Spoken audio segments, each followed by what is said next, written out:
Le projet de loi travail, on l'a lu. Ça nous a pas plu. On évoque de salariés, on va vous en parler. On va vous détailler les principaux dangers. On a fait des vidéos. Allez, on y va. 3 mesures de l'article 2 auxquelles je donnerai le sous-titre « Comment appauvrir les salariés dans des secteurs où ils sont déjà avec des bas salaires ». Première mesure, la possibilité d'aménager le temps de travail sur 3 ans.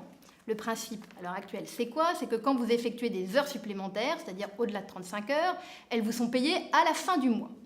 On a déjà permis à l'employeur dans la loi de déroger à ce système en lui permettant de lisser le temps de travail sur 1 an. Ça veut dire quoi? Ça veut dire que ça lui permet d'avoir des périodes d'activité hautes et basses en dépassant dans les périodes hautes 35 heures sans payer les majorations des heures supplémentaires. Et c'est qu'au bout d'1 an, on régularise et qu'on fait une moyenne et qu'éventuellement, il doit payer des heures supplémentaires. Le projet de loi travail a trouvé que 1 an, ça ne suffisait pas pour l'employeur. Et maintenant, on lui permet d'annualiser, entre guillemets, sur 3 ans, c'est-à-dire de lisser le temps de travail sur 3 ans. Ce n'est qu'au bout de 3 ans qu'éventuellement, si le salarié en moyenne a dépassé les 35 heures, qu'il aura le paiement de son salaire et des majorations. Ça veut dire quoi? Dès que ce système est mis en place, le salarié perd le système des majorations sur les heures supplémentaires. Ceux qui sont visés, ce sont les salariés qui sont payés à l'heure avec des salaires bas dans des secteurs d'activité déjà pas bien payés. Deuxième disposition de la loi El Khomri, qui concerne tout particulièrement ces fameux salariés dans des secteurs mal payés, le régime des équivalences. Le régime des équivalences, c'est quoi?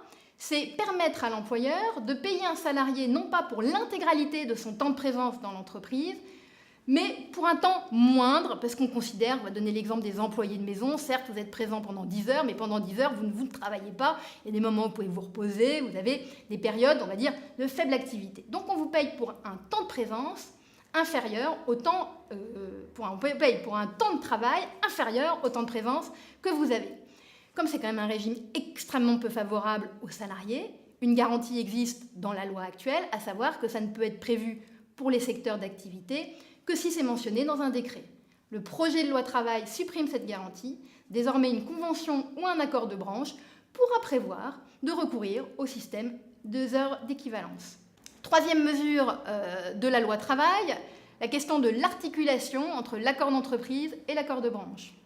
Système existant, les accords d'entreprise et les accords d'établissement existent. Cette négociation à ce niveau-là est encouragée, mais le contenu de ces accords ne peut pas contenir des mesures moins favorables que celles prévues dans les accords de branche.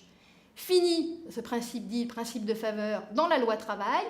Désormais, au niveau de l'entreprise et de l'établissement, on pourra négocier des mesures moins avantageuses pour les salariés que les mesures prévues à minima dans les accords de branche. Qu'est-ce que ça pénalise? Pas uniquement les salariés qui vont se retrouver avec des avantages moindres, mais également toutes les entreprises dans les secteurs extrêmement concurrentiels à appel d'offres, notamment la propreté, la sécurité, tous ces domaines où les salariés sont déjà pas bien payés, puisque celui qui remportera l'appel d'offres qui sera le plus concurrentiel, c'est celui qui paiera le moins cher ses salaires et ses salariés et qui leur donnera le moins d'avantages.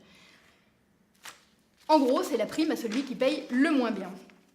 En conclusion à ces 3 dispositions de la loi travail, Monsieur le Président Hollande nous a fait un grand ramdam sur son projet « Luttons contre la pauvreté ».